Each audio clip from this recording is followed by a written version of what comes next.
'82, I was 17, my old man was 55. If you do the math between the two of us, that's 72 years alive. An eternity, so it seemed to me. How could anything live that long? Now I say my folks were only 84 the year that they passed on.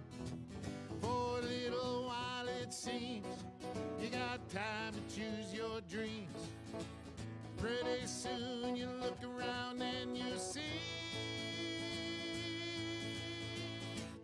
100 years ain't what it used to be.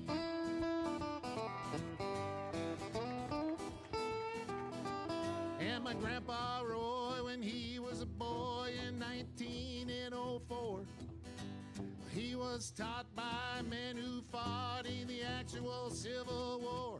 And only 8 decades passed and my high school class put the tassels on the other side.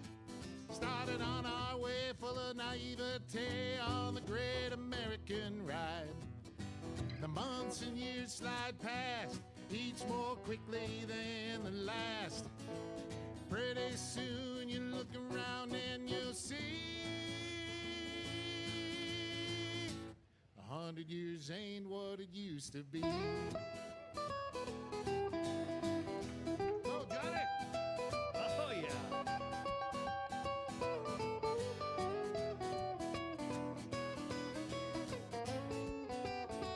Oh, yeah, Johnny Heidt.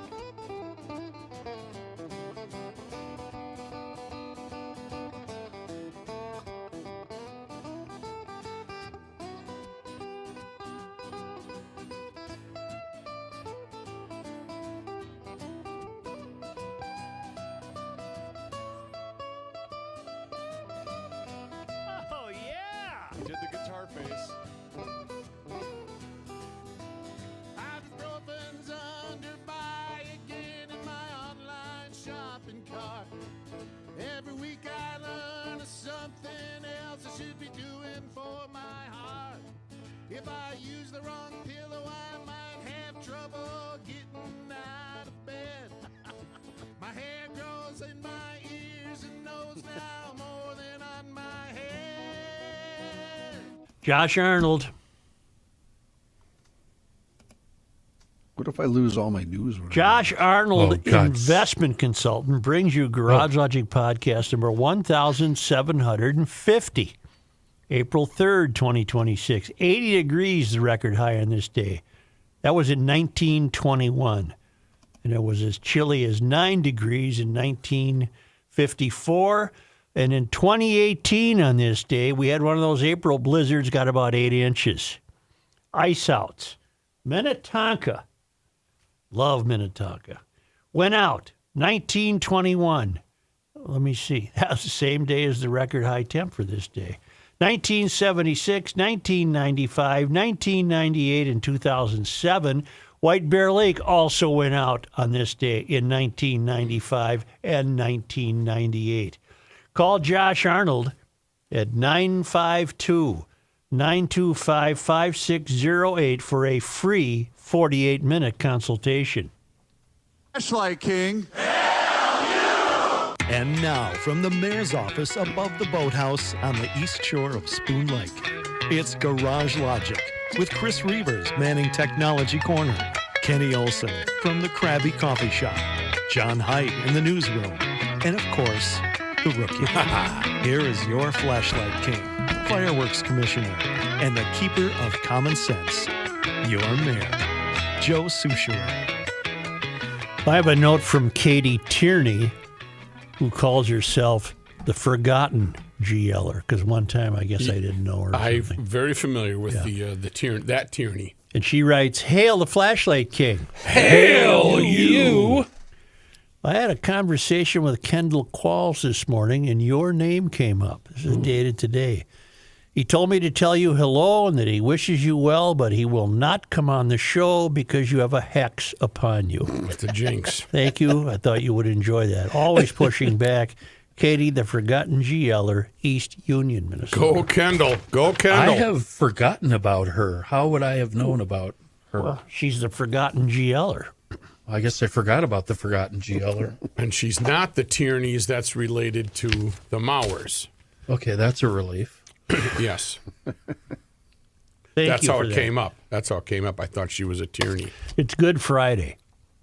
Yeah. I've always been impressed that some people around the world take this very seriously in terms of recreating. Okay. Don't start with me. No, I'm not going to start with you. I have a question for you once you have completed this thought about Good Friday. It's particularly taken seriously in the Philippines. Mm-hmm. Oh yeah. And I'm reading a story about a guy named Ruben Anage. He's 65 years old. He was crucified for the final time after 37 years in a row of being crucified. And they don't fool around. I mean, he's got the bad look on his face. I remember this comes up annually when he is Wait a minute. put to death. Wait. With the nails? Getting to that. I don't know if he's nailed or strapped, but he's obviously hanging there. Either way, it's painful, but the nails, my goodness. He decided this was his final sacrifice after enduring the gory ritual over 3 decades. And this time he requested not to be whipped, kicked, or slapped by village actors dressed as Roman soldiers. They got into it. That's why he's thinking no. I request that too, please. Yeah. For different reasons. After the crucifixion, Anage and 2 other devotees carried their crosses on their backs for half a mile in the scorching heat. He was then nailed to it, Kenny. Wow. Oh, Only his palms were nailed this time, sparing his feet from being pierced by alcohol-soaked steel nails. After his wife told how she'd begged her carpenter husband to halt the annual spectacle due to his weakened lungs. This guy has put himself out there for 37 straight years. Very admirable. The annual event has turned Anage into a village celebrity, with devotees flocking to the 3 rural communities in Pampanga province north of Manila in the Philippines to witness the ceremony. That puts the rest of us to shame, doesn't it? I've got a lot of questions about I'm that. not Are you done yet? No, Yeah, I'm finish not up done. because I've got some. No, I'm not done. My hat's off to this fellow. Well, He previously wavered, saying he was getting too old, but he admitted he has struggled to turn down requests from the villages to pray for sick family members as he carries out the spectacle. This year he spoke of his hope for world peace. Boy, he's got a long way to go there. Huh? Yeah, good luck. He has previously raised similar issues, including the war in Ukraine. He said at the time, if these wars worsen and spread, more people, especially the young and the old, would be affected. These are innocent people who have totally nothing to do with these wars, he said. This is why I always pray for peace in the world. He began the crucifixion event after he dodged death when he fell at a construction site when he was 25 years old. He said it was important for him to make a sacrifice to thank God for his second life. So they doused the nails in alcohol, I guess, to get the germs off, and then there he goes. He survived unscathed when he accidentally fell from a 3-story building, prompting him to undergo the crucifixion as an act of thanksgiving for what he considered a miracle. He extended the ritual after loved ones recovered from serious illnesses, one after another. And he landed more carpentry and sign painting job contracts. The Lord is good. The Lord will provide, huh? Get that cynicism out of your mind, no, Kenny. we're going to have a long. We're going to have a long conversation. Well, I'm not about done this. yet. Yeah. During the previous crucifixions, which took place on a dusty hill in Anage's village of San Pedro Cutud in the Pampanga and 2 other nearby communities, he and other religious devotees carried heavy wooden crosses on their backs for more than half a mile, often in the scorching summer heat while wearing thorny crowns. Village actors dressed as Roman centurions would later hammer 4 10-inch stainless steel nails through the palms and feet, then set them aloft on wooden crosses under the sun for about 10 minutes as a large crowd and prays and snaps pictures. The carpenter told Reuters, told Review of Religions, it all started in 1985 when I fell. At that moment, I made a vow that I will make a sacrifice to pay for my second life. I wanted to do that by reenacting the act of the crucifixion as Thanksgiving. 1 year after my accident, I joined the Sanukulo, I guess that's called the enactment of crucifixion, where I carried the cross to the Burrell Hill of crucifixion. And he said, for what I have heard from my grandmother, the reenactment ritual has been carried out in the Philippines since 1945 or 50, basically after the Japanese left. Okay. There you have it. Congratulations, sir. You take it a step further than most people. But my guess is you wouldn't have to give up anything else for Lent. That's well, pretty see, good. now, you two are assuming a lot. Now, let me preface this by saying I, too, was raised in the church. Sunday nights, Wednesdays, the whole deal. Yeah. Sunday school. Sunday night? No, Wednesday nights. Wednesday nights Sunday was night. always... You heard He me? said Sunday night. I said Sunday night, don't do Wednesday that. nights. Holy bucket. And been to a lot of Bible studies and all that. What's going on? Why? And what I have learned is that Christ made the sacrifice for us so we don't have to. Right. Valid. This to me, and I don't mean any disrespect to the church or to the Lord, this seems like he is in search of fame. There's no reason for him to make a sacrifice. He because doesn't go on the late night talk shows. I mean, Christ made this sacrifice for us. I'm not trying to be funny. Well, I'm being either am I. He's a absolute- humble carpenter in a village. Why do you, Matthew's exact words were very admirable, and your exact words were hats off. Why do you feel that way when Christ has already made this sacrifice and this mortal, this sinner is doing it anyway? To me, he's seeking fame, and he's like an Elvis impersonator. Wow. And I don't mean that with any disrespect. I'm not trying to be funny. That's the way it seems to me. Why do you think this is admirable? Both of you. Because he is so steeped in his thankfulness for having been spared that fall in 1985 that he probably searched his mind for some way he could repay the Lord for what he believed to be a miracle. And this is what he came up with. And he's making some concessions. He's not going to sit there for hours. It sounds like he's nailed for 10 minutes. Matthew, why do you think this was, in your words, very admirable? That's my answer. Okay. Matthew? Because I think during Lent... It beats the hell out of giving up gum. True, or television. Yeah. I think Lent is about giving up and a sacrifice, and I think that is a sacrifice.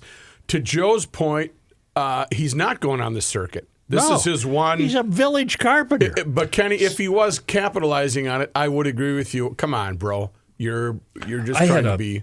Pretty serious brush with death where I knew I was going to die when I was 9 years old, and I was shot and I was bleeding out. Yeah, well, you should have done something to praise the minutes Lord. away from death. And I'm not trying to be funny here, and I'm not setting you up for a punchline. I might have one. So all of us that have survived a brush with death and we believe in the Lord and all of that, we should make this kind of No, Kenny, bizarre to be serious. sacrifice? To be serious, Let him have his individuality.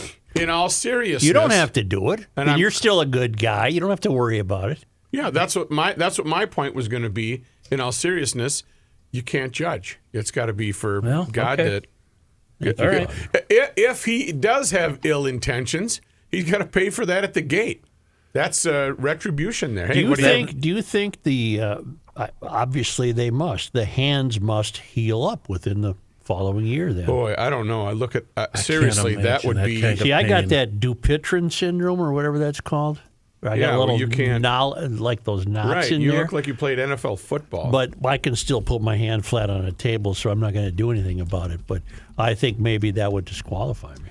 But now the other thing is, do they put it through the palm of his hand, or do they do it like Jesus, where they did where it's in the wrist? Well, if they did it in the wrist, he would have bled out. The hand will rip. How do you know Jesus had it in the wrist? Behind the wrist Then he would have bled is how out. they hang, because that bone keeps them up there. You know, the wrist, it rips out. That's how we hang. I don't want to make this comparison. Doesn't seem right. That's how we hang critters and animals, the way Matthew just described. Well, that's the way Christ was treated. Yeah. You know. Wow. I don't mean any disrespect. No, so I people, don't please think. don't. I think you had a good question, Well, Kenny. it's Good Friday, and if you're ever going to discuss this, today would be the day. And you were also wondering why it's called Good Friday. I think John nailed it, though. John, your answer to that was Well, it's Good Friday because Christ died for us, for our sins. So let John handle that one. Yeah. I also looked up his hands. They heal anywhere from 3 days to 2 weeks. They heal. Really?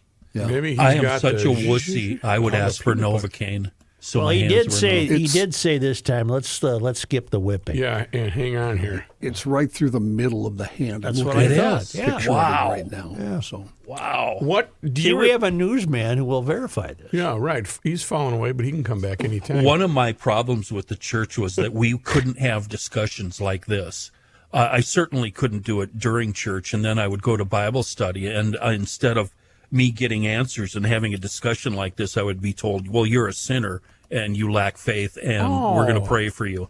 And no, that's it's what great drove to me raise away. questions. That's perfect. I think there's a socioeconomic dynamic involved here that these are poor villagers, Yes. And- Where is this? Philippines?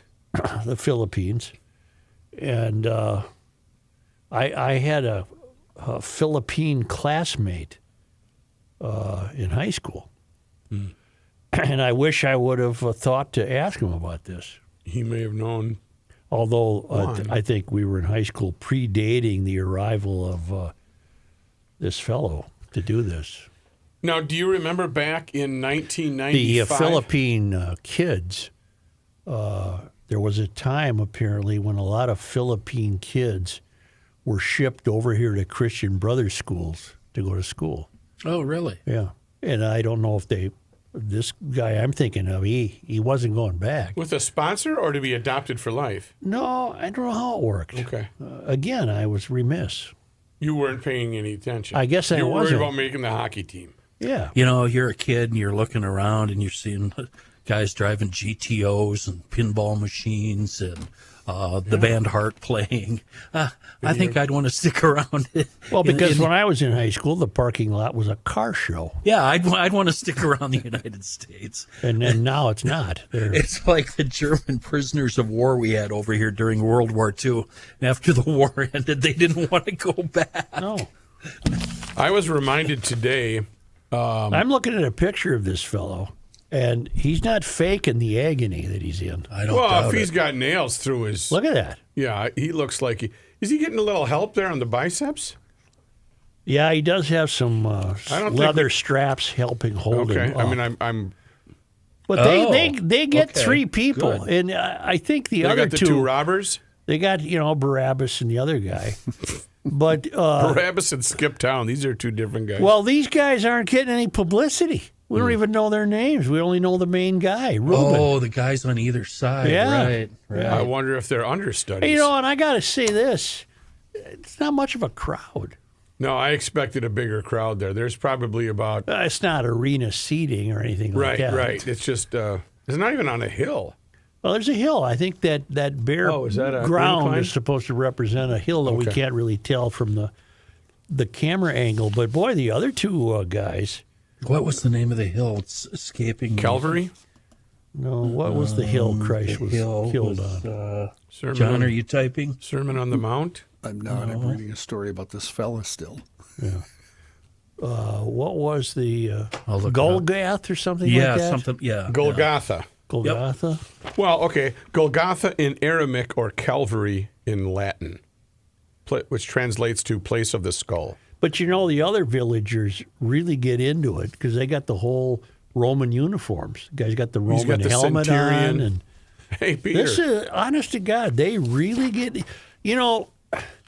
Palm Sunday was last Sunday. Mm-hmm. You know, they had a little march around inside the church. You got to go outside. You know, how about a hike? Give me a nice procession for Palm Sunday. When I was a kid, it went outside. I think it's supposed to. You know, inside. Even inclement weather, I dropped myself off at the pew. You know, we always had the palms, and we'd walk through the church among the pews. Well, that's what I'm talking about, and that's not enough. We never went outside. I think Ruben Anage would say, "Yeah, you people are way behind." We go from the church, then we'd have ham dinner, and then we'd go out shooting striped gophers. That was our. That was part of the ritual. Yeah. Back of a Studebaker. The Catholic Church, by the way, is not in favor of these reenactments. Really? Oh, interesting. Why? I wonder. They come out against them. And I wonder why. Don't do that's interesting. Well, maybe they're to Kenny's point. There's only one Christ, and he did his job already. I don't think Christ would be disappointed in this guy. Do you? Do you guys have a contact that we could actually call right now? I'm the within Lord. the Catholic Church. I do. What question do we want to ask? What do you think of this? I got Father Nels Jangdahl. I got Bishop Cousins as a listener to this show. I got Paul Tracy. Got Yeah, Malone. right. Archbishop. Are you sure? Those guys might be like qualls. I think come that's- on. Right. I think they're going to think Good Friday on his show. No. Or like Jewel, every time you mention me, my phone stops ringing. Now, I was Maybe speaking of people carrying the cross. I was reminded about 1995 when a certain St. Thomas student tried out for the Mary Magdalene part of the Passion, and she was denied that part. And she was given the role of Jesus to pick up the cross. Maria. What was this? DEI? I don't know. I don't know what this was. I remember on the show we had a little What school did she discussion. Your alma mater. Well, you were College of St. Thomas. She was University of St. Thomas. So was Your I. sister? Maria. Yeah, she applied for the. Well, this was at the college level? Yeah, she auditioned for Mary Magdalene, was turned down, and Well, got the role of that's Jesus. the failed academy. They threw a female in there. Either that or she's an amazing actor. She's an amazing actress. That's That's what I'm it. going. Yeah, that's it. Hasn't gotten her anything so far, but. And she had the pain when she had the crown of thorns on in the picture. She looks like she's like in pain. But Well, it's a prop crown of thorns. But it probably had points. Okay, Yeah. I haven't seen any scars. Say, be careful driving. And if you unfortunately get into an accident and God forbid somebody gets hurt, You're riding in on the donkey. Yeah. Get a hold of Bradshaw and Bryant, personal injury attorneys. Insurance companies and adjusters can be tough to deal with, so having someone on your side is important. Mike Bryant from Bradshaw and Bryant and his team are there to explain your rights, represent you, and help you through a tough time. And they really, really are successful at this. Your conversation with them, your initial meeting with them, of course, is free of charge. I hope you're never in an accident, but if you are, call Bradshaw and Bryant at 800-770-7008 or go to minnesotapersonalinjury.com for that free case evaluation. And please don't be a part of the problem. Don't text and drive. I see it so often. And drive distracted. That's just common sense from Bradshaw and Bryant. The Star Tribune today had a big story on all of the complaints that have been leveled against Chief O'Hara, the police chief in Minneapolis. And I read this story looking for some substance, but I really didn't come up with anything. Many of the complaints remain private or secret, or the public has no right to know. But one of them was he cursed out a detective somewhere. So Come what? on. So what? Isn't that his How many? job? Hey, boy, if I had a nickel for every time I've had the verbal beatdown from the mayor of Garage Logic, huh? I wonder how many of the complaints are of a nature that should have just been not raised to the level of a complaint, is what I'm asking. Just take whatever. He's the boss. He gives you a little grief. So Right. what? Move on. Tomorrow's a new day. John, did you find anything? I saw this story yesterday. It was online.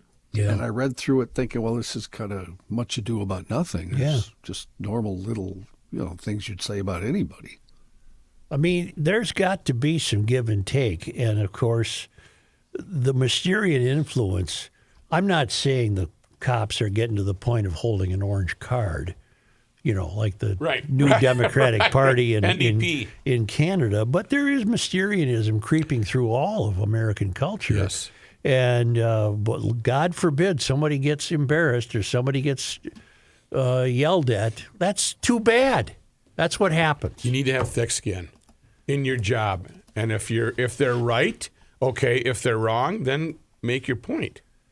I mean, you're right. If you had this means of filing a complaint, I'd be out of here a long time ago. Right, exactly.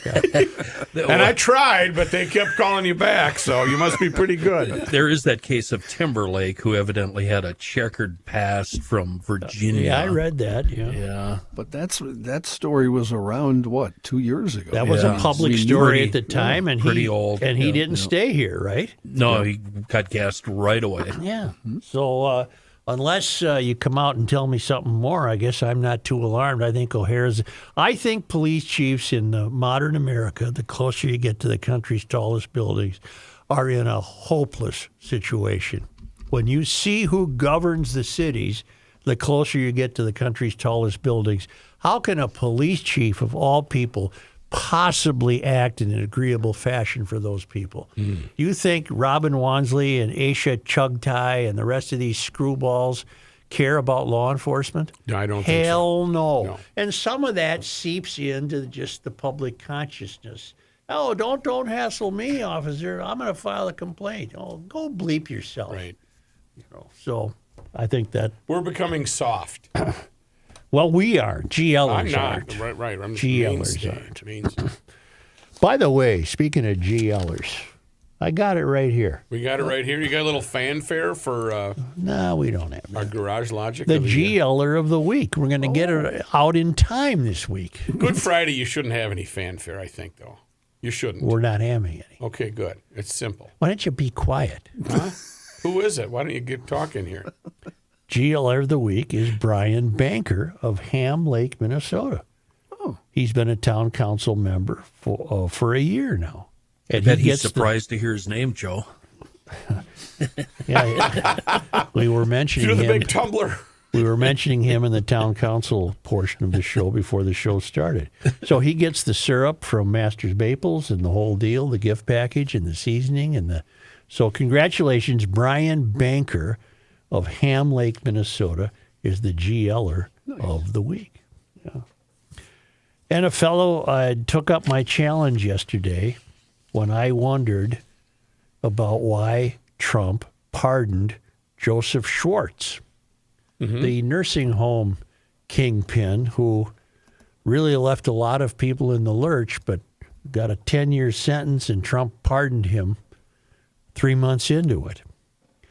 And this is from Alicia, and she writes, what Schwartz did, he owned a large network of nursing homes across multiple states, convicted of $39 million fraud scheme involving employment, payroll tax fraud tied to his nursing home businesses.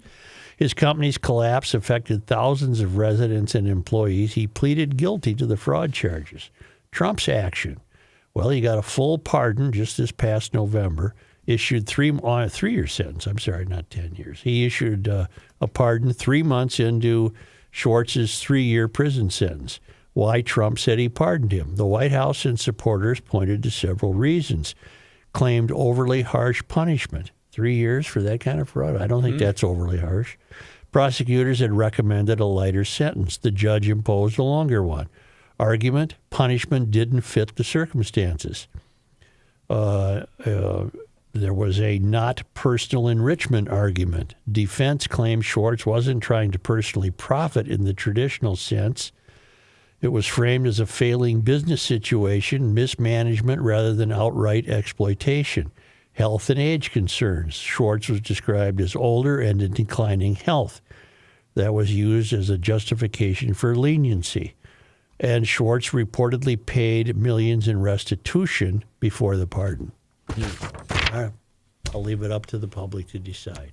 I want GLers I want Trump-supporting GLers to be on civil, what's the word I want? I think GLers should have a civil relationship with each other, no matter if you think Trump's a screwball or not. Well, of course, that's common sense and that's logic. Yeah. I don't have to hate you because you have TDS or don't have TDS. Well, I know that the Trump supporters are angered at me, but I'm more convinced than ever that the true Trump derangement syndrome is held by the people who actually think he's sane. But again, it's okay to be mad at you. And my mother, Mary Helen, and Patrick's mother, Cecilia, yep, they're rolling over right now. When you had that quack television preacher come in and say Trump's just like God. Yeah, they're throwing lightning bolts. That's not. They're not going for that one. They're not. If they could come back, they would. Oh, they'd be furious. Yes. Shaking their finger. So if he pardoned him, he pardoned him. There's nothing I can do about it. Seems very kind of him. Mamdani is the mayor of New York.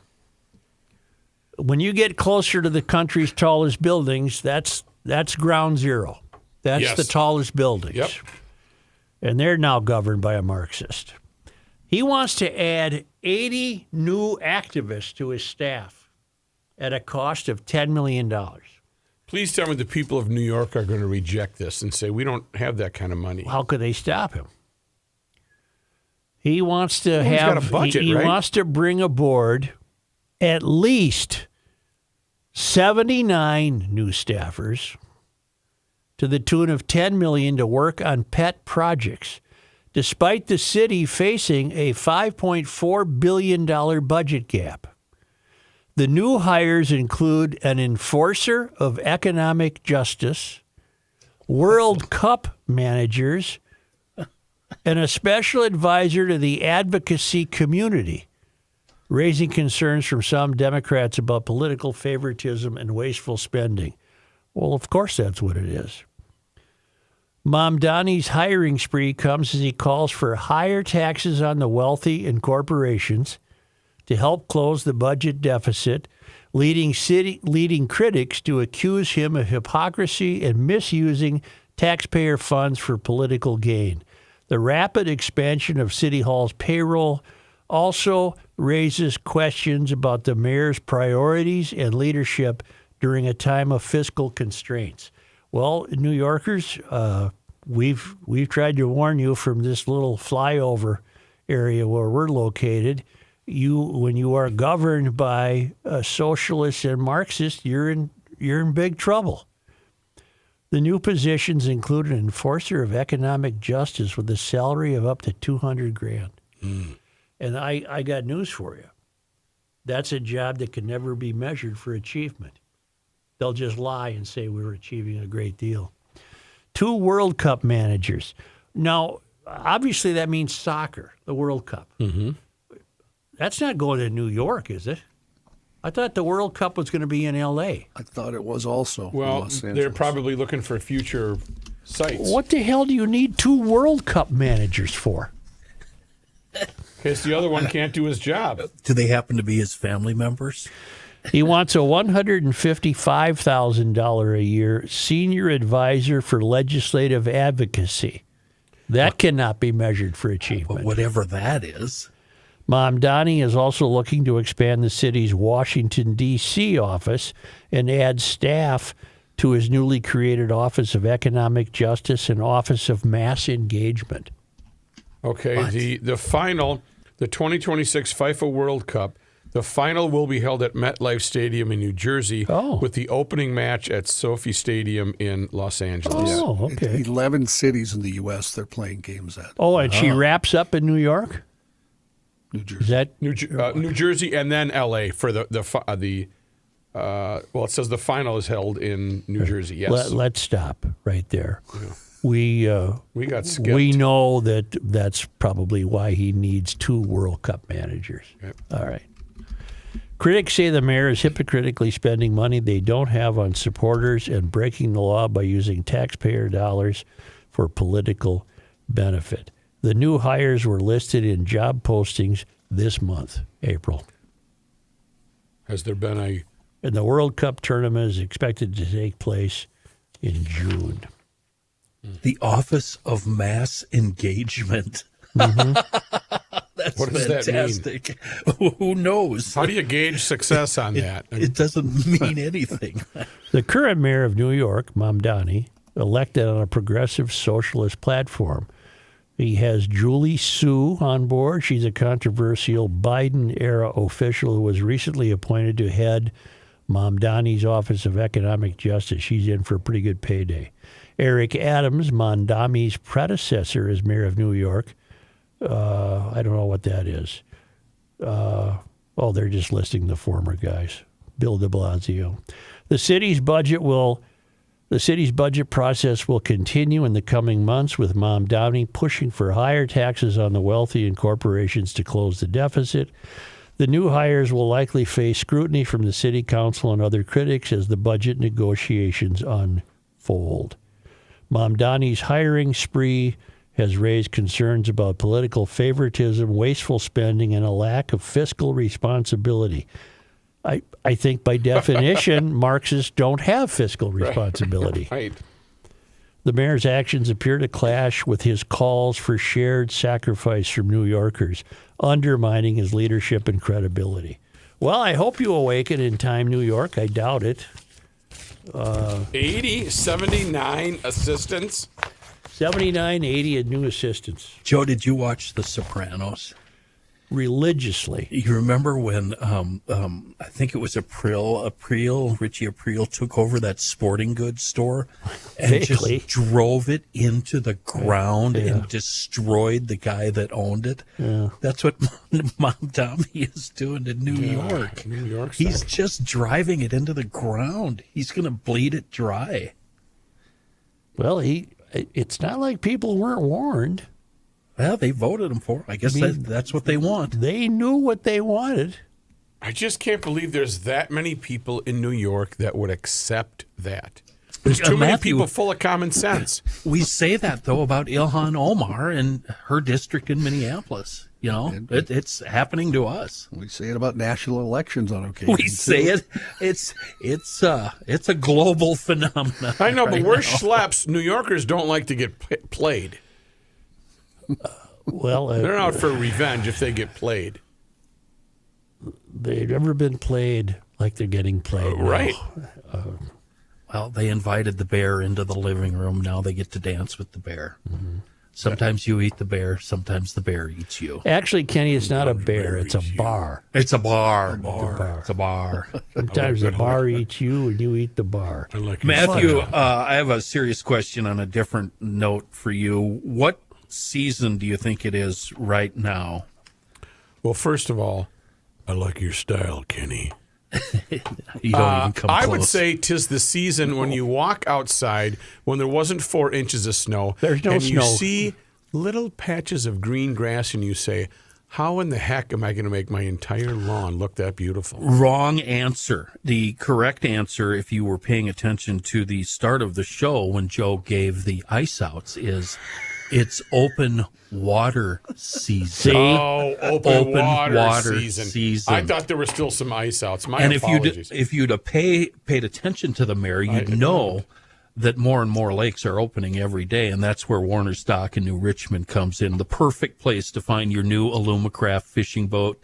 Warner's Dock specializes in Alumacraft boats powered by, you have your choice here, Suzuki, Yamaha, Mercury, all of them. Great outboards. They also specialize in premier pontoons, and they love trades. If you want to trade in your old pontoon called Cirrhosis of the River, well, I got bad news for you. They don't want that thing. But if you do have a nice pontoon and they want to trade it in, bring it in. They'd love to have it. And they have it all over there, from sales to service. What about storage. the dock part? Well, it's right in the name, Joe. Warner's Dock. They have docks. Wow. They're the place for all your boating needs, Such. We're talking outboard repairs, electronic installs, trailer service, Trust Warner's Dock to keep you and your family on the water all summer long. They're over there in New Richmond, and they've been around a while, celebrating 79 years in the business. That's 4 generations of family committed to an amazing dealership experience for your family. Do yourself a favor and get to Warner's Dock in New Richmond today. When I was a kid, I was lucky enough to have been raised on a lake. Yep. The dock going in was an absolute ritual of life. The dock's in.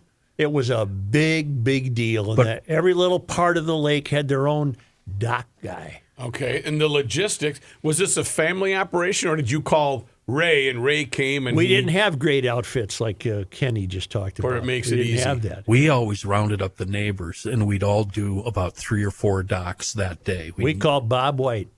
Bob White was the He was guy. the He's guy? our dock guy. Yeah. Lived right there in the village. And he managed, or he told you guys, lift and go, lift and go? He didn't tell me anything. He and his guys put the dock in. Oh.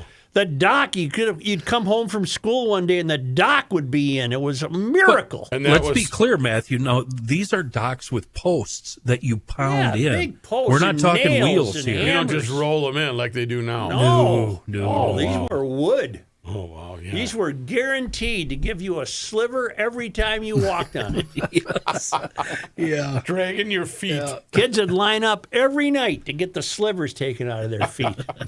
And what would your mom do to She the have needle? a heater hanging out What of would her she mouth, do to the and needle, she'd though? burn the needle. She'd heat up As the if needle. it's been in a cesspool of, parasites for the last week. And then she'd start digging. Next! Yeah, burn the needle.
Where'd the mouse go?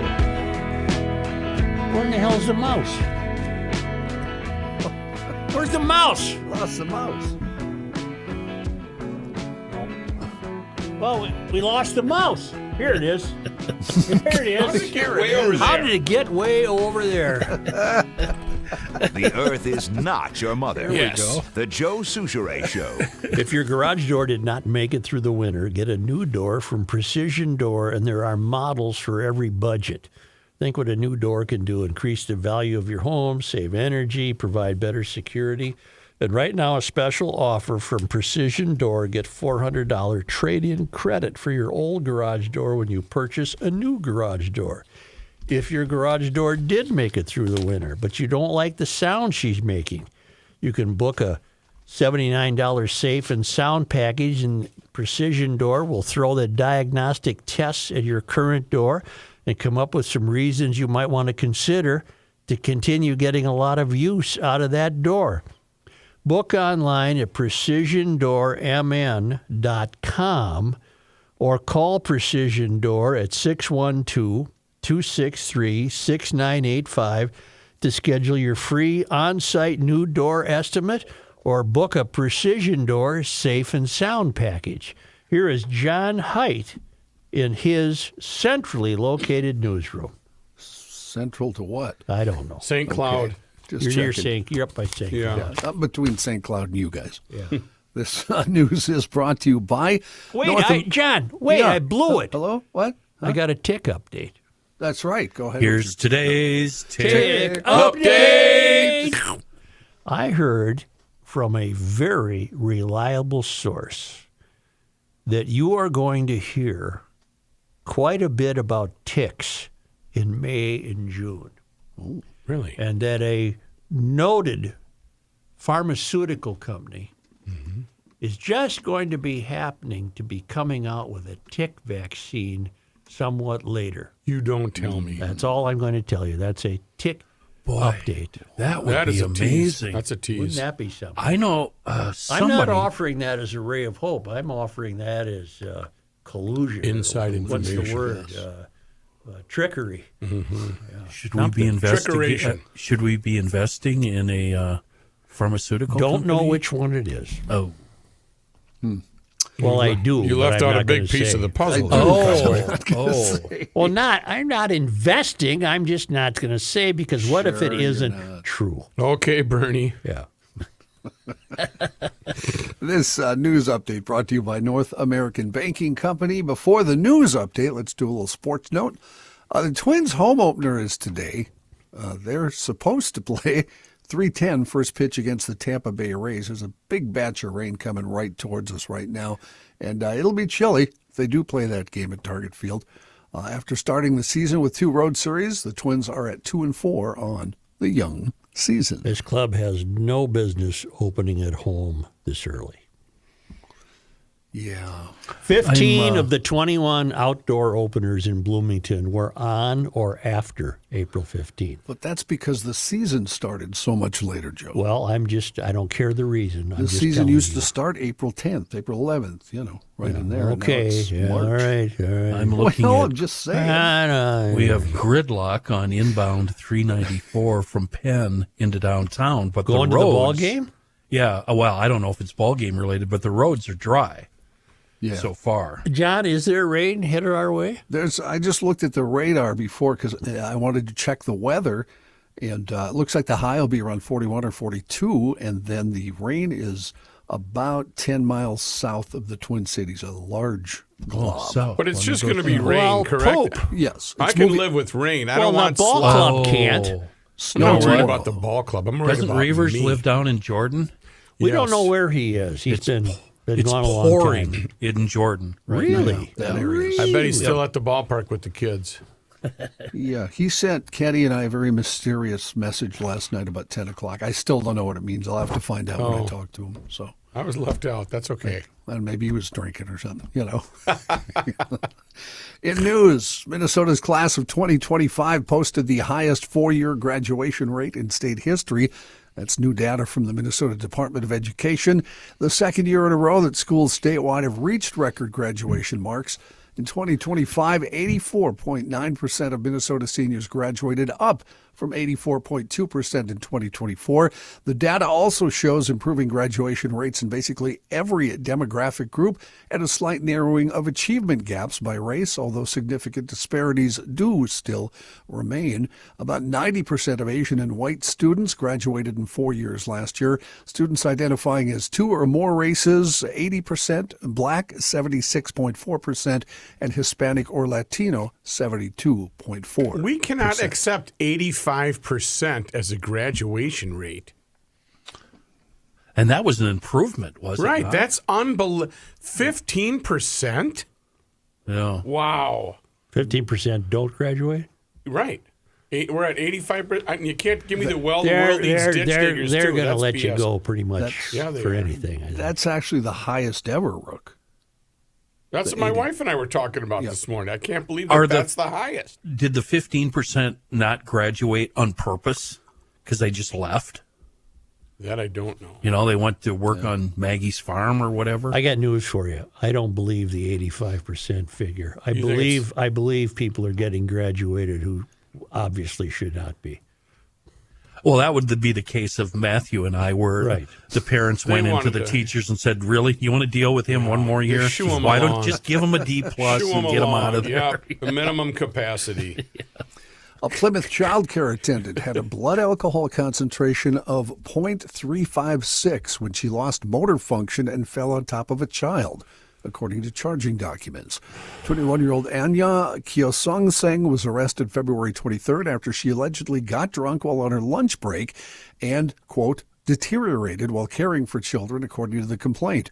Police were dispatched to the Child Care Center, Milestones Early Learning Center, after a fellow employee reported that she might be having a panic attack. Officers got there, smelled alcohol under breath, and a breathalyzer test registered at 0.356. Kyosongseng became combative as police tried to detain her. According to the complaint, she allegedly kicked at officers and bit one officer in the leg. Once in custody, she was taken to a hospital for treatment. The daycare's assistant director told police she worked with children between 12 and 16 months of age and was responsible for feeding children, changing diapers, and putting them to sleep. The assistant director said it was evident Kyosongseng was intoxicated as she was slurring her words and stumbling around. Police reviewed surveillance footage that showed her nodding off while trying to fasten a child's clothing. She was also seen tumbling backward into a wall while holding a child who was also appeared to hit their head on the wall. While on the ground, she tried to scoot around and fell on a child. Kyosongseng faces charges. Girl? I mean, the kid gets squashed? Yeah, what happened? No, the kid's Kyle's fine. okay. The kid's okay. Yep. Where was this, John? This was in Milestones Early Learning Center in Plymouth. Okay, my question is to the one cop that was kicked and the other that was bitten. Yeah. How slow are they? I mean, if you got a lady that's really hammered and she's going for your arm, you got to be a little quicker than that. You know what I mean? We don't know the answer. Okay. Okay, thanks, Chief. Yeah, you bet. If I was the chief, I'd give him a verbal beatdown. You got to be quicker than that. She's hammered. How come you can get out of the way? Okay. The woman faces charges of child endangerment and obstructing the legal process, both which are gross misdemeanors. And never gets to care for another child again, right? I would hope not. Yeah. Well, if the states are examining them, who knows if she'll ever even get looked at. The owner of Star Distribution has entered a guilty plea in the Feeding Our Future fraud case. Suleiman Yusuf Mohammed pleaded guilty yesterday to one count of wire fraud. Star Distribution claimed to provide meals to food distribution sites supposedly operating under the federal child nutrition program. The business got about $10 million. Prosecutors say Mohammed paid more than $330,000 in kickbacks to IM Consultation, which was owned by his sister, Ikram Mohammed. How about that? Ikram Mohammed pleaded guilty last month. While Suleiman Mohammed's guilty plea, Gadi Yusuf Mohammed is scheduled to be the only defendant at a jury trial in the case later this month. It just kills me that they're smart enough to con the state out of millions, but they're not smart enough to leave the country and go hide somewhere. Take the with money their and millions. run. Stop with what you got, quit, and go away. Yeah. Yeah. Attorneys for the federal government have filed an appeal to return 5-year-old Liam Ramos and his father Adrian Arias to U.S. Immigration and Customs Enforcement detention. That appeal was filed yesterday, comes just over 2 months after a judge ordered the government to release Liam and his father from the ICE detention facility in Dilley, Texas, and return them to Minnesota. You'll remember this story. Liam and Arias' arrest in Columbia Heights and subsequent detention in Texas gained national attention. Liam's blue bunny hat quickly became a symbol of the children swept up in ICE operations. In a scathing order for the dad and son's release, U.S. District Judge Fred Beery ripped the, quote, ill-conceived and incompetently implemented government pursuit of daily deportation quotas, apparently even if it required traumatizing children. Liam and his father came from Ecuador, legally entering the U.S. as asylum seekers in 2022, had a pending asylum claim at the time of their initial detention. However, that claim was denied in the immigration court after the fact. According to their attorney, they now have an order for removal to Ecuador. Why don't we take a quick break here? Some breaking news this morning in the war in Iran. We'll tell you all about that. I'd like to talk about what's going to happen at the Canterbury Park Expo Center, John, if you don't mind. If you're a cylinder aficionado, you probably already know about this, actually. It's the 68th annual GSTA Rod and Custom Spectacular. It's coming up next weekend, April 11th and 12th, the official kickoff to the car show season here in Minneapolis, the oldest indoor motorized event in the state. And here's the deal, and here's what makes this different. Every vehicle in the place is invitation only. That means only the best hot rods, custom street machines, and motorcycles from across our region. These are the cars we all drool over, the ones we stop and go around the block so we can see it again, get a picture of them. Bring the whole family. There's a lot to do for the kids. And the builders themselves of these automobiles competing for more than $7,500 in prize money and awards, including Best in Class and Best of Show. So, yeah, the good stuff, the really good stuff shows up. And it all happens next weekend, the 11th from 9 a.m. until 8 p.m., and then Sunday the 12th, 9 a.m. to 6 p.m. Tickets, if you go online, are just $18 or $20 at the door, $6 for junior, and kids under 6 are free. And, of course, parking at Canterbury, free and vast.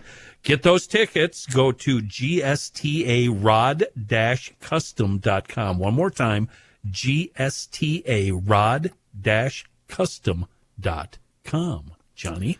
Thanks, Kenny. One of 2 crew members of a U.S. fighter jet that was shot down over Iran has been located and rescued by U.S. Special Forces. The search for the second person is ongoing. Iran is also hunting for the crew and has asked civilians in the area to join the search, offering a reward if they find the other member. Oh, man, is he in trouble. The 2 crew members of the F-15 fighter jet ejected safely after being hit by Iranian fire, according to sources. The big picture, this is the first time since the beginning of the war a U.S. jet has been down by enemy fire. White House Press Secretary Caroline Leavitt told Axios the president has been briefed on the matter, and so has the Pentagon. We're having Jack Carr on next week. Oh, really? Cool. Yeah, he's a week from today. He's this is right up his alley. How much trouble is this unfound pilot in? First of all, let's assume he's alive. Okay. He's got to be rough shape. I don't know what he's doing. He's hiding behind rocks. He's moving here and there. He's hoping for exfiltration because if they find him, he won't last long. Speaking of the Pentagon, Defense Secretary Pete Hegseth has asked Army Chief of Staff General Randy George to step down and take immediate retirement. Chief Pentagon spokesperson Sean Parnell said in a statement that George will be retiring from his position as the 41st Chief of Staff of the Army effective immediately. The Department of War is grateful for General George's decades of service to our nation. We wish him well in his retirement. A senior Defense Department official told CBS News we're grateful for his service, but it was time for a leadership change in the Army. 2 other Army officers also removed from their roles, according to 3 sources familiar with the matter. General David Hodney, who led the Army's Transformation and Training Command, and Major General William Green, who headed the Army's Chaplain Corps. George previously had served as the senior military assistant to Defense Secretary Lloyd Austin from 2021 to 2022 during the Biden administration after decades of service. He was a career infantry officer and a West Point graduate. George first served in the First Gulf War and the more recent conflicts in Iraq and in Afghanistan. Apparently, according to the Wall Street Journal, he was fired because he's not in favor of ground troops.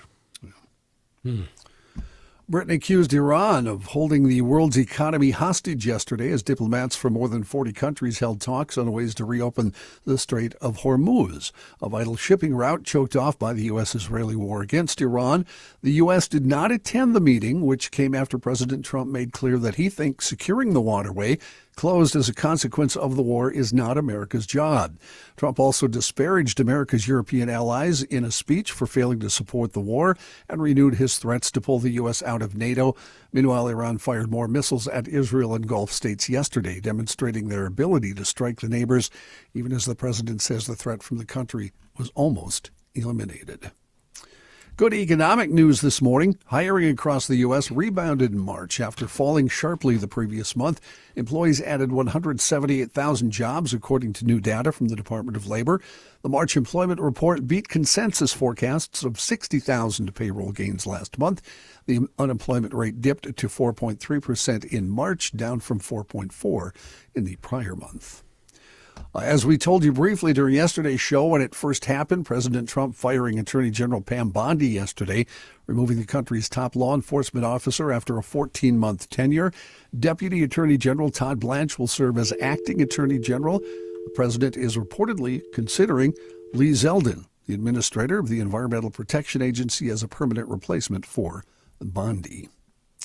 Justice Department said a federal law enacted in the wake of the Watergate scandal that requires the president to preserve certain documents and turn them over to the National Archives at the end of his administration is unconstitutional. Hey. That opinion comes from Assistant Attorney General T. Elliott Geiser, who leads the Office of Legal Counsel. He concluded the Presidential Records Act exceeds Congress's power and aggrandizes the legislative branch at the expense of the independence of the executive branch. 1978 was first reacted after Richard Nixon's resignation 4 years earlier.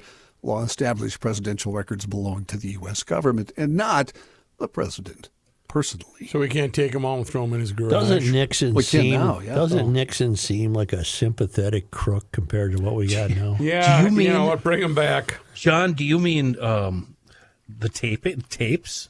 Anything, everything, Kenny. Oh, okay. So now, I mean, nudge, nudge, wink, wink. It just Sign happened them to all. happen now, you know. Nudge, nudge, wink, wink. What surprised me recently, I recently learned, and it's just because I'm a dummy and I didn't know, that the taping in the White House started with JFK. Hear me, Pat? Yes, true. And I don't know if I'm behind a secret taping in the White House. Okay, I don't know how to counsel you. Well, I wish you could maybe give me a prescription or something. Well, it's I'm very upset. Hello. well, it's I'm not needed upset. and Just, okay. This You got pulling him. your leg. Okay. Hey, who is this guy? This is not Reavers. What? Hangs up the Trying to phone. get on the show here, and some kid's calling me. Freddie Mertz, how you doing? What's going on? Well, I'll tell you what we'll do, John. Unless you got a lot more there. We like this story. Yes. You'll like this one. Yes. It involves naval things. Oh, I love Naval that. Lint? I love this story. It's a Naval Lint. a historical naval story. Oh. Archaeologists have uncovered the wreck of the Danish warship Donnybroge, announced on the 225th anniversary of the Battle of Copenhagen. The vessel, Denmark's flagship under Commodore Olfert Fischer, was found about 49 feet underwater in Copenhagen harbor using sonar and underwater drones. The ship had exploded after being hit by the British fleet. The British fleet was under the command of Admiral Horatio Nelson. During the hours-long battle, left thousands dead or wounded as Britain sought to weaken Denmark's alliance with Napoleon. Divers have recovered cannons, shoes, clay pipes, uniform insignia, and part of a sailor's jawbone, likely belonging to one of the 19 crew members considered missing after the explosion.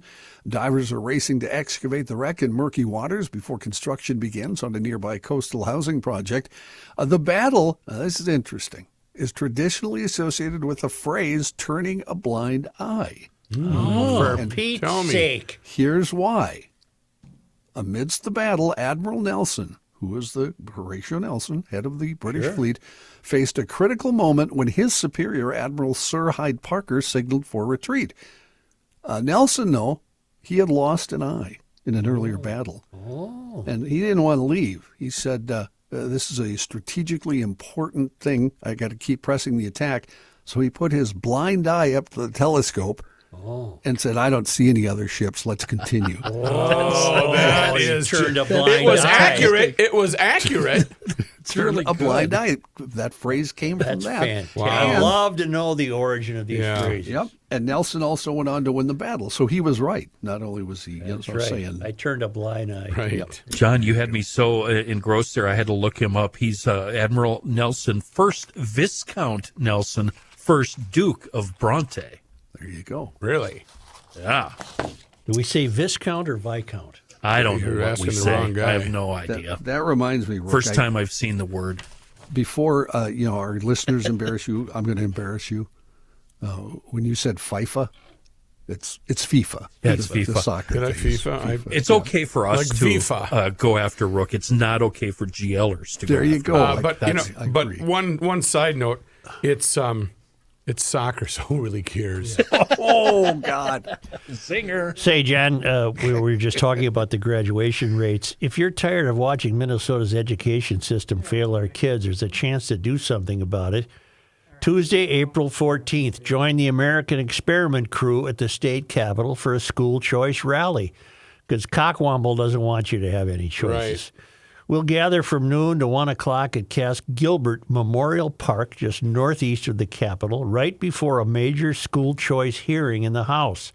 It's free. It'll be peaceful. It's about giving parents real education freedom, and it's sponsored by the Center of the American Experiment and Opportunity for All Kids. Show up, because the future of Minnesota's kids is worth an hour of your time. For more information, go to AmericanExperiment.org.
Wait, what's going on?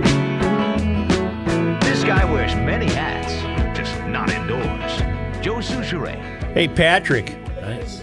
Yes, Joseph. was your mom Cecile or Cecilia?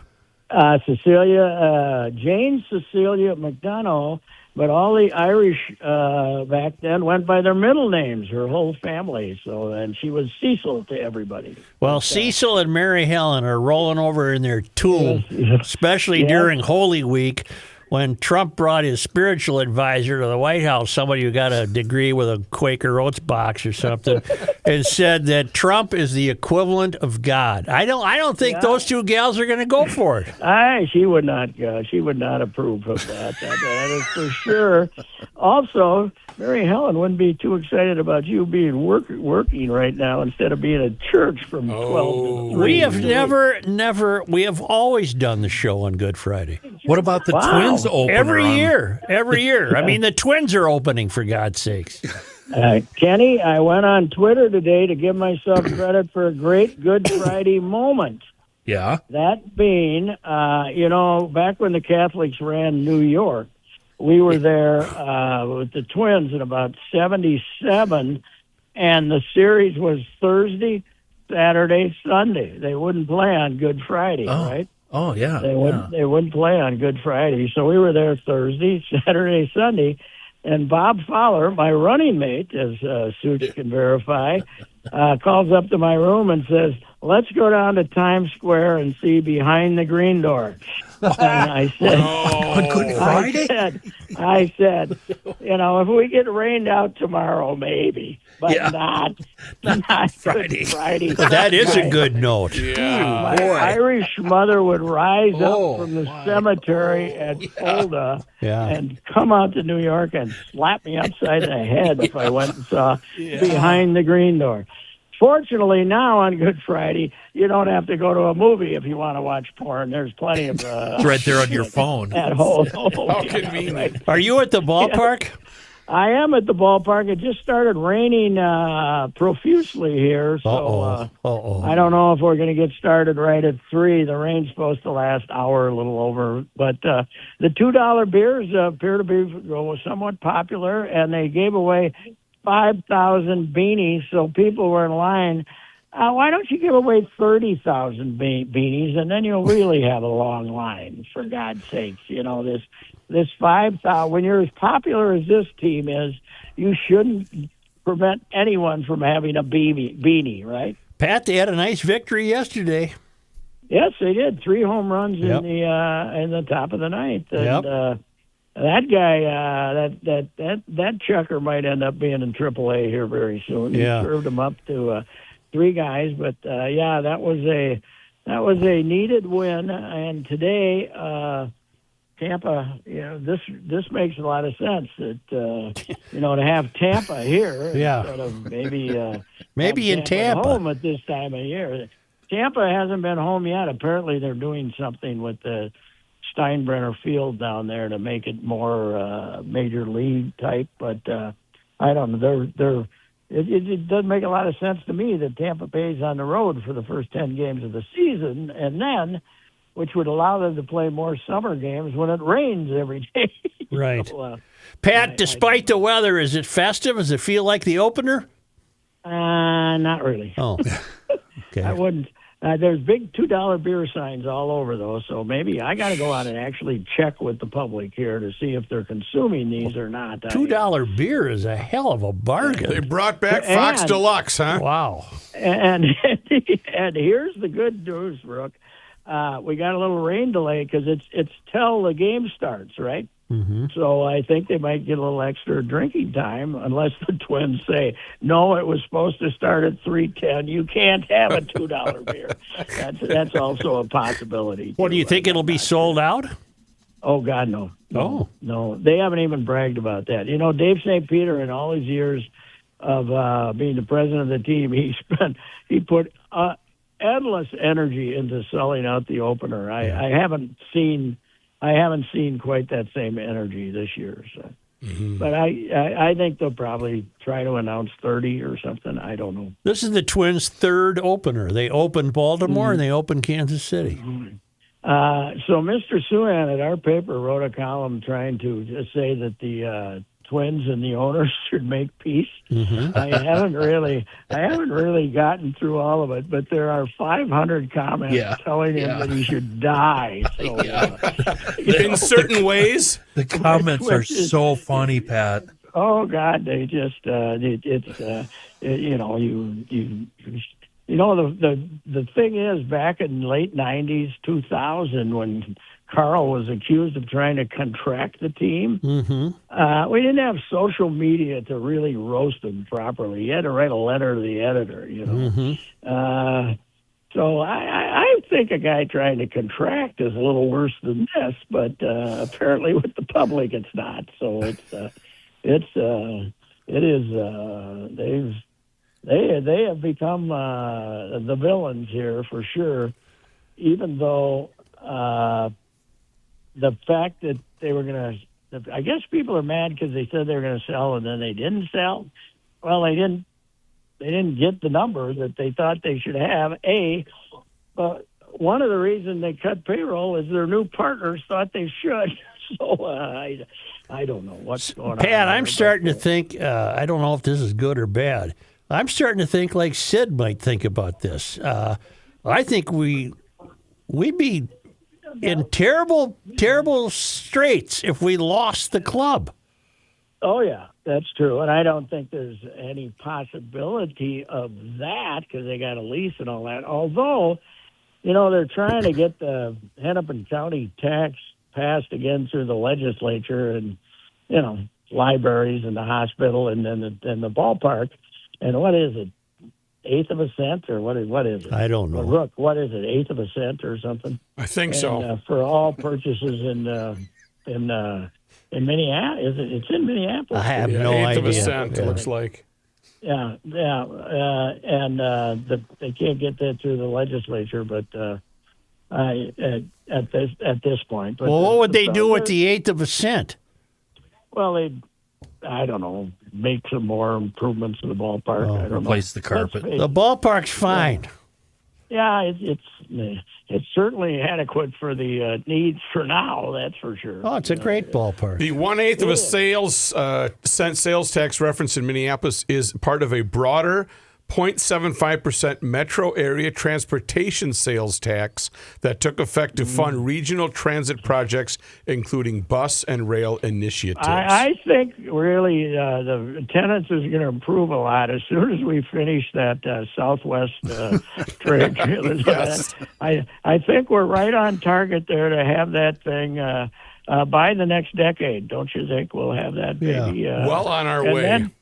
And then several people from Chanhassen will ride it every day, so that'll be fantastic. Several. Because it only takes you an hour and 15 to get here. That's So nothing. You can sit in traffic and get here in 45 minutes, or Patrick, you can take the train. So some of those comments that weren't directed at Suhan's sexuality were imploring the Twins to just sell already, just get it over with sell. Well, that's what the whole thing is. They're sell the Twins. They're all mad because they said they were going to sell, and then they didn't sell because, nobody wanted to give them what they wanted. I still can't figure out how the hell they ended up $400 million, owing the bank $400 million on the Twins. I don't know. Now it's their own bank, which has a lot to do with it, but I don't know how they got into that big a hole. I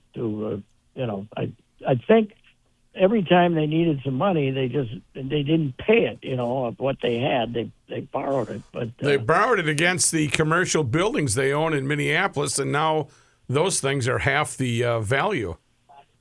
Yeah, you think so? I got here early today, and this beautiful ramp we have next to the stadium. There's 3 of them here, but this beautiful ramp.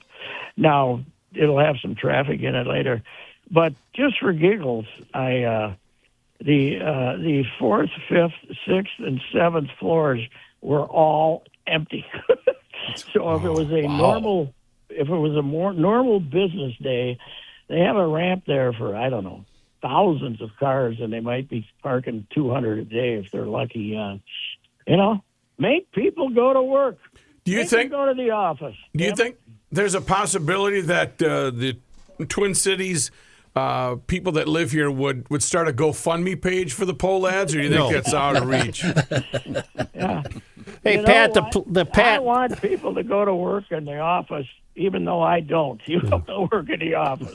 You sound like Lee Elia now. Yeah, right.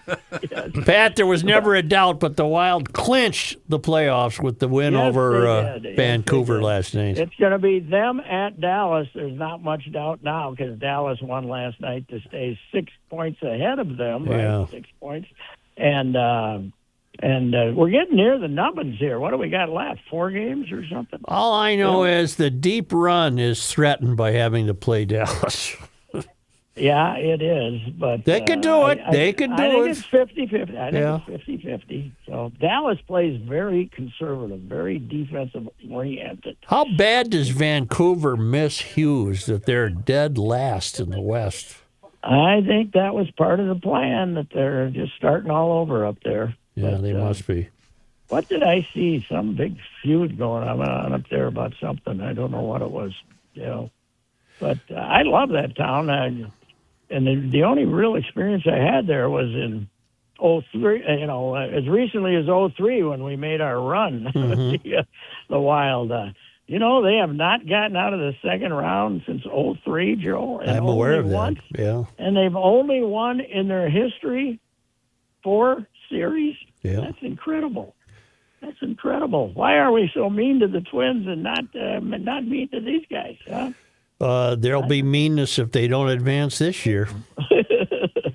Yeah, that could be. But I think I would really love to see a run to help out West 7th Street, if nothing else. Oh, it'd be fantastic. Yeah. Well, I hope it stops raining for you. Yeah, I've been trying to call Rodney. I haven't got him to answer. He can't make it this year because I heard, and I haven't confirmed this, but what the hell, it's radio. I think he had his gallbladder out recently. He can't stand too many more operations. No, he's not. One final note on health. I've come to the conclusion that Tiger went one car accident too long. I don't think the public has the warm thoughts. I don't think they have that. Well, I think if he was drinking, they would have felt better than them being a pillhead. Yeah. So, but Good distinction. Plus, you know what he needs? Patience. If he just hadn't pulled out there and just wait for that guy to finish his work, this would have never happened. And the first call he makes is to Trump.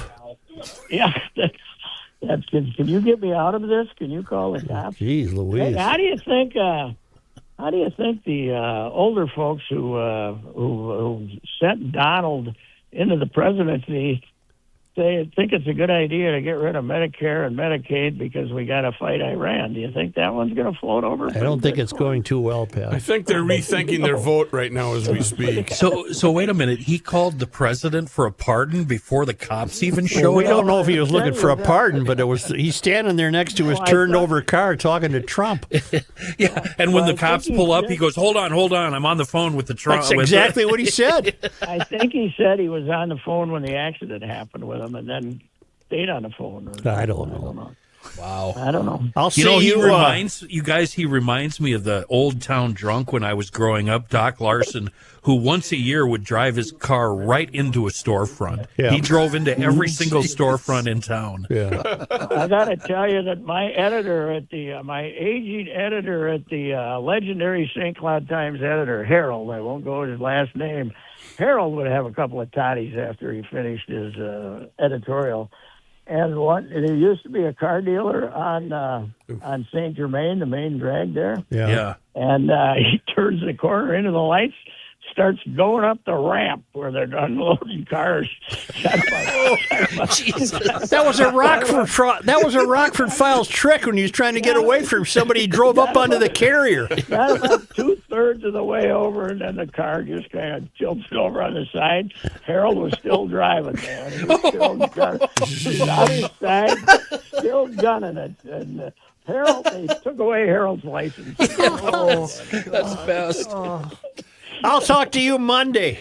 See, alcohol has always existed in newspaper offices. Yes, it has. Bye. For medicinal purposes. He hung up. Oh, boy. Okay, Matthew, actually, I done you wrong, sir. You were actually partially right earlier when we were talking about the seasons. Right now, despite It's what's your happening... pontoon that you want to see. Yeah. Put that pontoon on some green grass. Yeah. Is that what it is? Like we do in the country. Okay. Park that pontoon right out in your front yard on that beautiful green grass. It is, despite the weather today, it is time to be thinking about stopping the crabgrass, stopping the dandelions, the weeds. They're all plotting the overthrow of your yard right now. The best lawn on the block, it's so simple. It's just a click away, professionalturf.com. They've been reinvigorating lawns in the Twin Cities since the early 80s. They are the pros.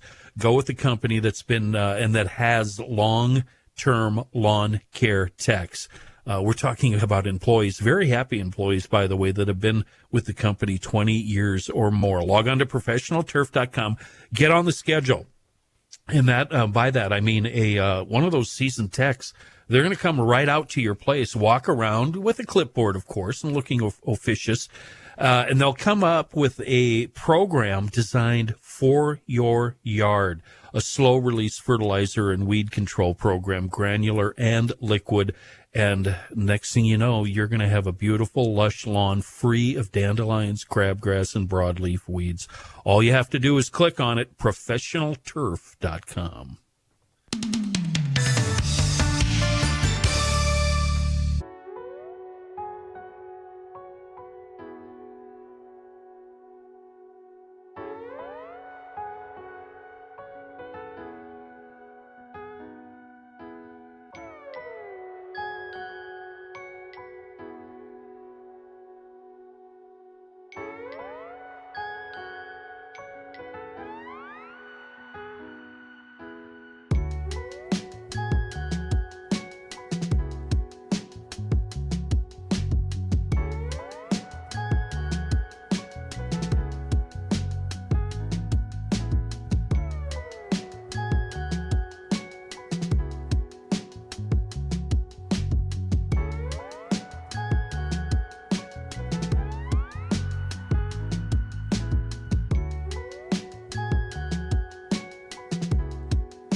Very festive, isn't it? Today is Friday.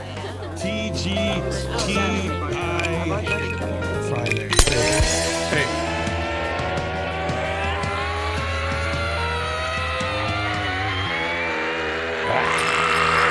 It's a scramble! Can you have a scramble at 3 o'clock on a Good Friday? Why do you do that to me? I was all You know set what to I really discovered, jump into speaking the of multi- beer and cracking one open, last Friday, a week ago today, they still make Old Milwaukee beer. They Of course do? they do. And I had one, and it tasted like 1983. Really? Yeah. Because it was probably still bottled from No, it was 1983. so good. It was so good. Kenny, you should always keep it fresh. And I'm not talking about your beer. I'm talking about your heating unit, your air conditioning unit, and your indoor air quality unit. And that's where Welter comes in. Online at welterheating.com. 7 days a week, 24 hours, they have got emergency service available. Hopefully you're smart enough not to use it. And when you're going to open up that air conditioning unit that you put to bed making some funny noises, they'll have you ready for the heat. It's coming right now. It's beautiful. You're still using your heating unit. If you need to tune that baby up when you put it to bed, call 612-825-6867. You can email them at info@welterheating.com, but they've got certified techs that will come and help you. 4 generations and over 120 years in the Twin Cities metro area.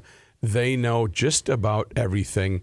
If you have some questions, go to their website, welterheating.com, click on the blog, and you might find an answer to a question that you have.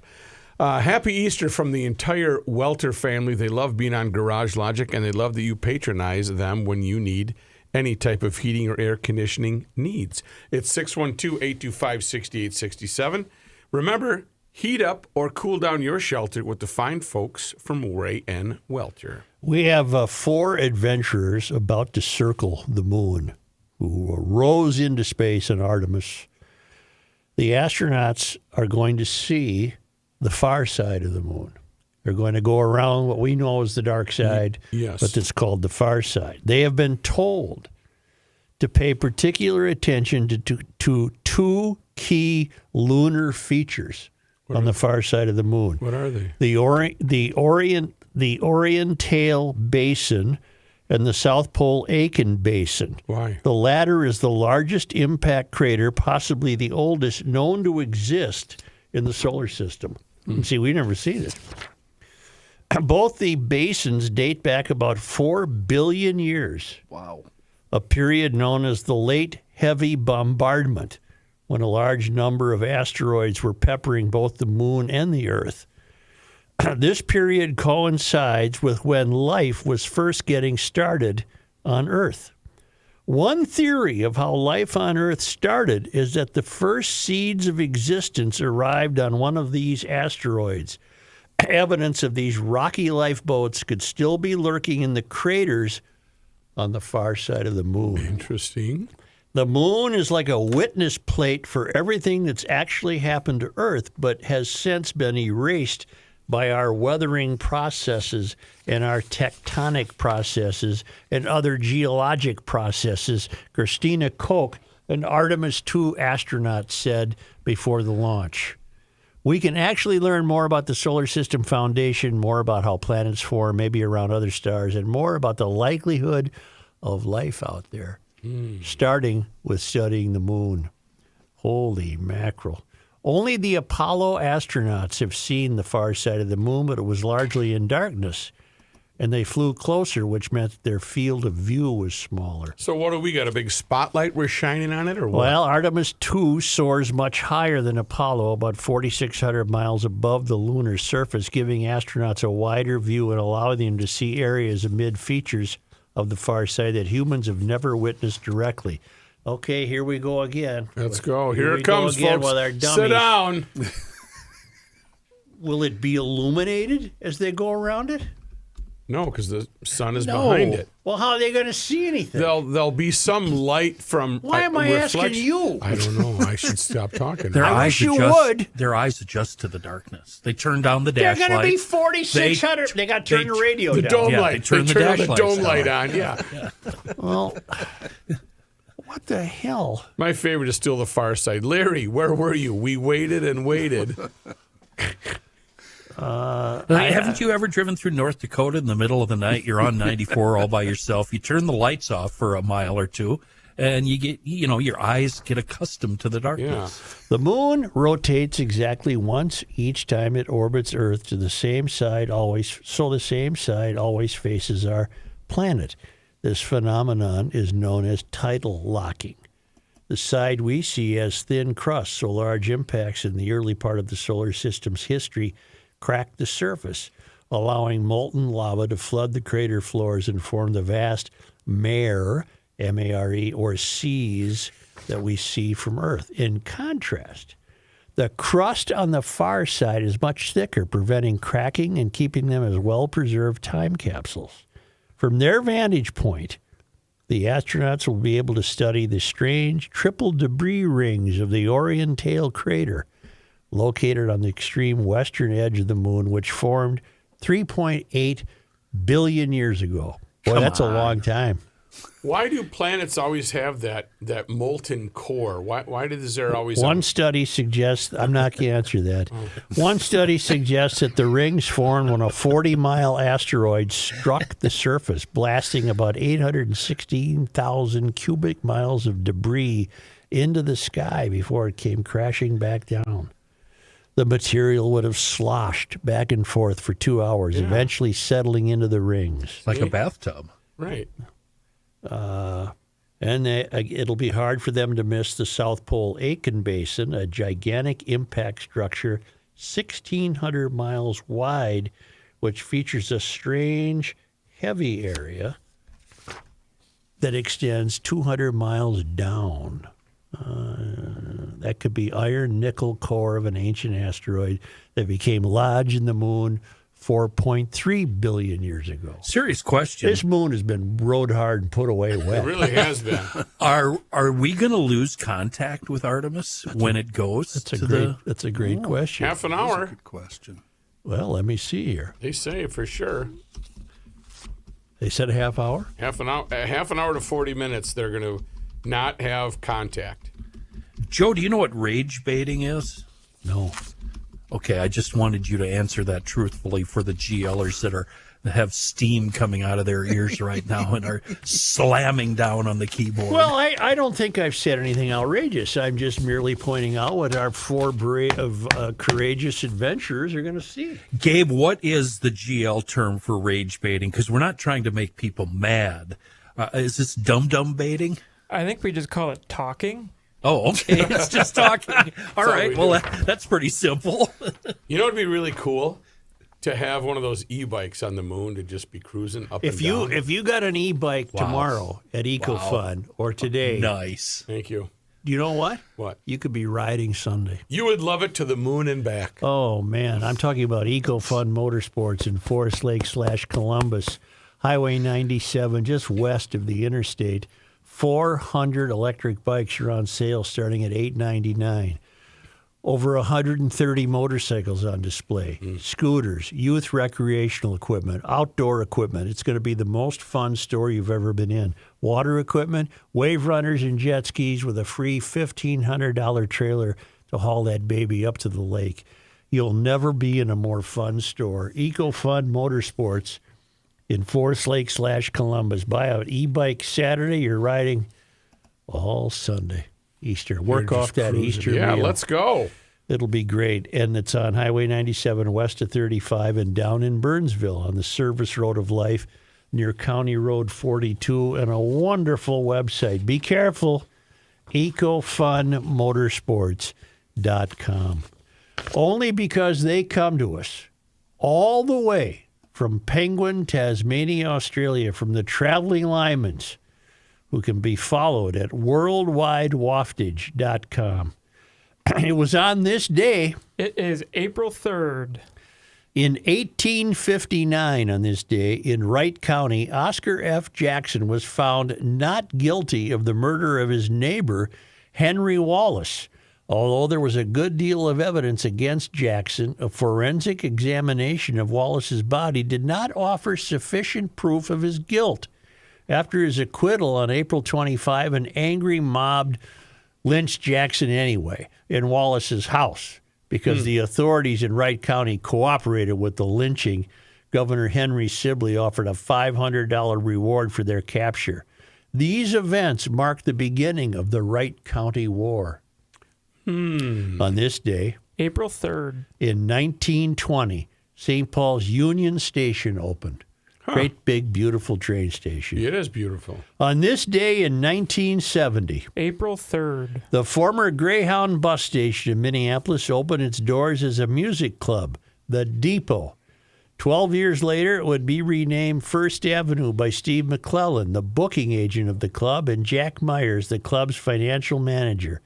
A cornerstone of the city's music scene, First Avenue hosted local and national acts and was featured in the Prince movie, of course, Purple Rain. McClellan was one of the greatest crusty guys that you would ever meet. He would give you a run for your money, Really? Joe. I'm a very pleasant, quiet soul. No, he was very crusty. He was a lot of fun to talk to. On this day in sports disappointment history, Who would we lose to today? on this day in 1982, the first game at the Dome. And that was a disappointment because the Dome was a dump.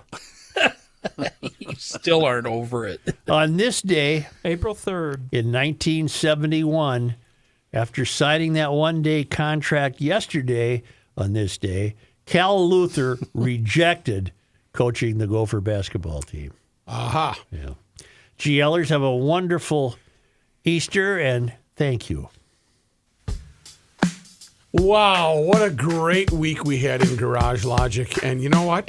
We're not sure what's around the corner for next week, but if you want to be involved in that as an insider, Joe just signed a pile of town council certificates. And if you want to be part of that, to find out what we chat about prior to the show, during the breaks, and post-show, you may go to garagelogic.com, sign up for the town council.